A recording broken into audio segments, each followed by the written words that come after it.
தினம் ஒரு திருக்குறள் வழங்குபவர் பா. மூவேந்திர பாண்டியன்.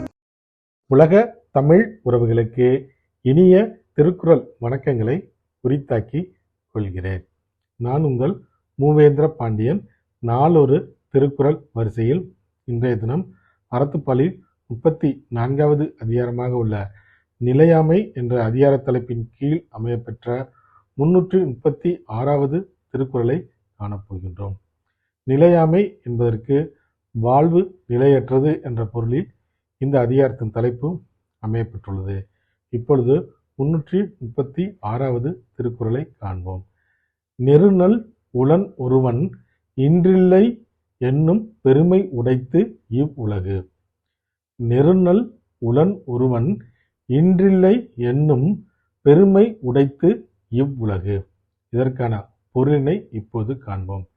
நேற்றிருந்தவர் இன்று இல்லை என்ற நிலையாமை ஆகிய பெருமை உடையது இவ்வுலகம். மீண்டும் பொருள். நேற்றிருந்தவர் இன்று இல்லை என்ற நிலையாமை ஆகிய பெருமையை உடையது இவ்வுலகம். அதாவது நேற்றிருந்தவர் இன்று இருப்பது இல்லை என்ற நிலையாமையை உணர்ந்த நாம் உலகிற்கு செய்ய வேண்டிய நற்காரியங்களை உடனே செய்ய வேண்டும் என்ற பொருளில் வள்ளுவர் இக்குறட்பாவை எழுதியுள்ளார் என்று எண்ணத் தோன்றுகிறது. ஆம் தோழர்களே, நாம் மண்ணை விட்டு மறைவதற்குள் மண்ணில் நிலைக்கத்தக்க செயல்களை செய்துவிட்டு செல்வோம்.